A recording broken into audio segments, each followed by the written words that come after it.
Hello, welcome back to another breaking news update. My name is Jimmy Boyd, and you are watching Boyd News. I want to thank you so much for tuning in today. All right, guys, got another update for you coming out regarding the peace talks between Russia and Ukraine today in Istanbul, Turkey. As earlier this morning during our update video with the Russia-Ukraine war, I let you guys know that Russian and Ukrainian delegations had met for a second round of peace talks.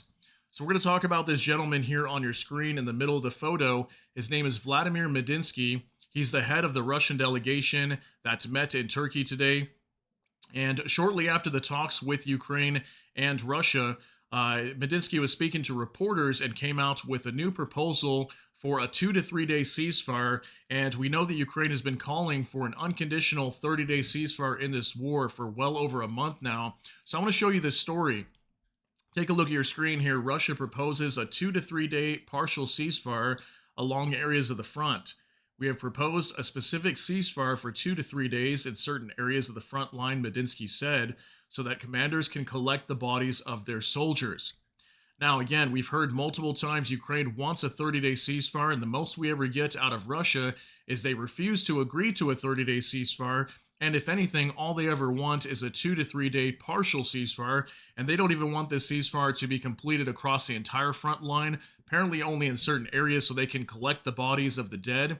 Now, it makes sense. Maybe there are some soldiers that might be killed along the front line that they probably want to go and retrieve their bodies and give them a proper burial, and I understand that. But at the same time, Ukraine wants a full ceasefire in this war. Why is Russia refusing to disagree with that? And if anything, just propose a 2 to 3 day ceasefire. And we know that Russia will utilize this in certain areas of the front to prepare for their new offensive and kind of give their soldiers a breather is what we've been seeing that the Russians do. This is a typical tactic that comes from them. So I'm going to talk more about this today. I'll show you guys a clip of that. And also, Volodymyr Zelenskyy came out responding to this, completely calling it idiotic. And we have some more statements from him today regarding this war. And also, I want to show you guys the memorandum details on the Russian side that has been released, as I have shown you the Ukrainian side, but we have not talked about what Russia's demands are. And I'll let you know right now before we go into them, they're basically the same thing as what we've been seeing over the past few weeks. So we'll show it to you anyway. So let's jump on into this. We're going to hop on over here to X with Anton Gerashenko. Russia has proposed a concrete ceasefire to Ukraine for 2 to 3 days in specific sections of the front line so both sides can collect bodies. Head of Russian delegation Medinsky reported. So go ahead and take a look at this clip, guys. There will be some subtitles here at the bottom, as it will be in Russian. Just 20 seconds. Украинская сторона все время говорит о необходимости прекращения огня, достаточно в общих словах. Мы предложили конкретное прекращение огня на 2-3 дня на отдельных участках фронта. Это будет сейчас отработано нашими специалистами военными с украинскими. Украинская сторона все время. Okay, so what this seems like to me is Russia attempting to show that they're serious about ending this war, at least holding a temporary ceasefire with Ukraine.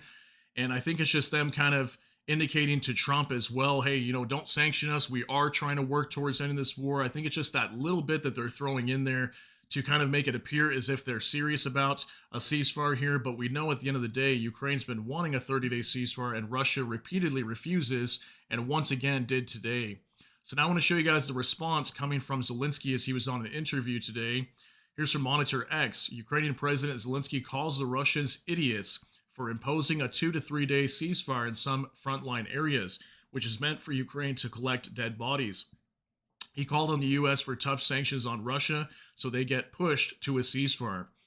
So the main reason why he was calling the Russians idiots for doing this is he was saying, isn't that the whole point of a complete ceasefire, is to stop soldiers from getting killed to begin with?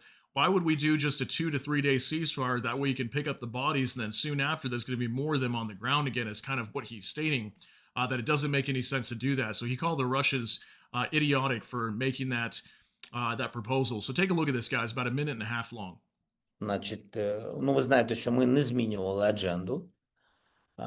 Безумовний сісфаєр, обмін полоненими, повернення дітей, повернення, не обмін, а повернення цивільних, повернення дітей. Ну і далі це зустріч лідерів.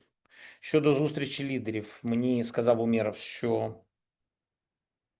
Вони вважають, що над цим можна працювати на кінець цього місяця, на початок наступного. Просто ділюся з вами інформацією, яка є.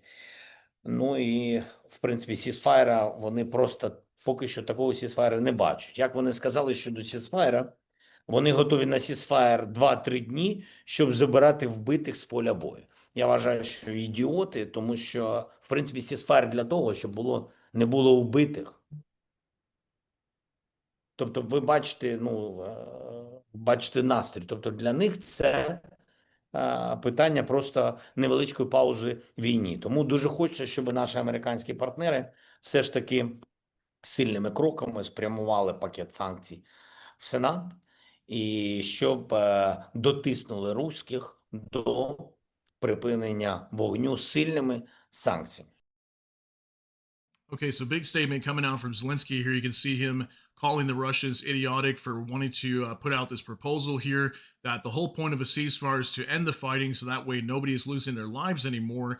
And you can see towards the end of this clip as well, he was calling on the Senate to push that bill forward that's coming from U.S. Senator Lindsey Graham and also U.S. Senator Richard Blumenthal. Right now, they're working on a major sanctions package coming out of the Senate and Congress. And if it gets passed, and into law, this would effectively put 500% tariffs onto any country that does business with Russia, purchasing their oil and other commodities, whichever commodities get included into that bill. But oil is a big part of it. And some major countries like India and China being like 70% purchasers or importers of Russian oil, this could definitely damage their economy and force them into peace. So that's kind of what Zelensky's talking about there. So here's a few other statements he made while he was in this interview. This is from Bliskovka. The Russians behaved a little calmer, although still impudent. Perhaps a few more measures are needed, and they will try to behave like people, Zelensky said. According to the Russians, the issue of a meeting of leaders can be worked on at the end of June. Beginning of July, Zelensky added. Okay, so he's talking here about the leaders of Ukraine and Russia. So maybe is Zelensky and Putin going to be meeting sometime in the next month, maybe in the beginning of July or end of June? We'll see. Apparently, that's something they talked about at this meeting today with the two delegations. And also what he's talking about here, where he's saying that perhaps a few more measures are needed to calm the Russians and get them more serious into wanting to end this war. So it makes you wonder if Ukraine has anything up their sleeve again, similar to what we saw happening yesterday on Sunday, with the FPV drones attacking strategic bombers across Russia at multiple bases. So it looks like we might be seeing something else coming here soon, but I think the sanctions is probably going to be one of the next big things that pushes Russia to peace with Ukraine, or at least forces them into peace if the Senate ends up passing that bill. So now for Bliskovka again, the U.S. has begun to coordinate a new sanctions package against the Russian Federation with the European Union. This is a very good sign, said Volodymyr Zelensky. In addition, the president reported that the Russians are trying to advance in several directions, the hottest ones being in Sumy and Pokrovsky. All right, so big update here. He's stating that apparently the U.S. right now is coordinating with the European Union on massive sanctions against Russia. So maybe that's part of this whole Senate bill that's going to get passed potentially through Congress soon. And I'm sure the EU is working on a new sanctions package right now. We know they're working on the 18th package of sanctions that they're going to put onto Russia to go after their banking sector and more their oil industry and further collapse their economy to force them into peace.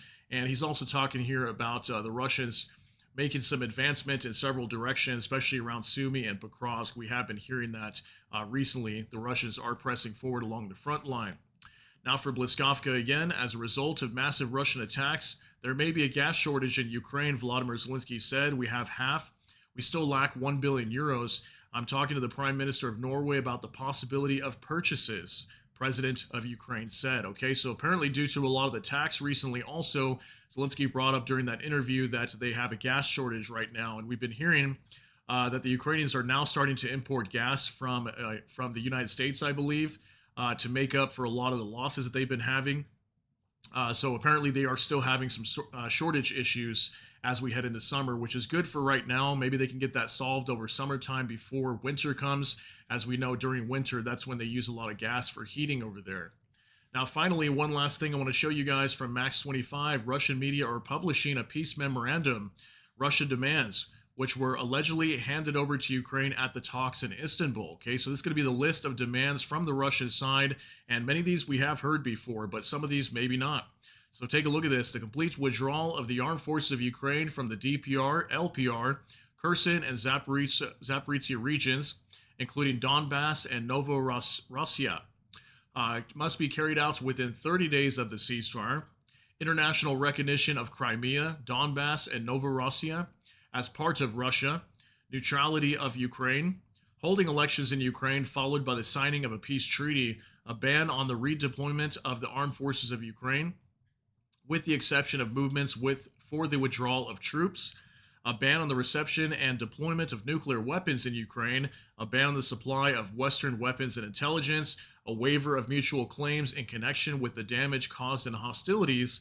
Finally, it says here the Russian Federation's memorandum is not an ultimatum at all, the head of the Russian delegation emphasized. So yeah, they were claiming this was not an ultimatum, but at the same time, many of these that we've heard before are basically calling for Ukraine's capitulation. They want them to submit to the Russians, give up their military, not take any more Western supplies, no more intelligence sharing from the U.S. or anything like that, pulling back from the front line, giving up the territories that Russia's currently fighting for right now, and downsizing Ukraine's military, putting them in a really weak position.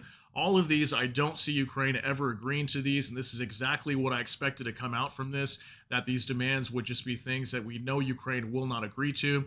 So what this tells me right here is we're not going to see any peace talks obtaining some sort of actual resolution to this war right now. I think this is going to continue, and really the only thing we can rely on right now is potentially major sanctions coming from the West, especially the U.S. if they pass that bill of 500% secondary tariffs onto any nations doing business with Russia. That could force them into peace. But aside from that, I don't see really many outlets here and a solution to this war. But you guys can let me know what you think. Just wanted to give you some details coming out from these talks today, and also this whole memorandum that Russia reportedly gave over to Ukraine. So let's see how both sides react to it, because apparently the Russians got the Ukrainian memorandum as well, and we'll see how things play out this week. So it should be a very interesting week. I want to thank you guys so much for tuning in for this update. If you got something out of this, please smash that like button. Also, if you enjoy my content, please consider subscribing down below. Hit the notification bell, that way YouTube can notify you. With that, hope you all have a great day. Everybody take care and God bless, and we'll see you in the next one.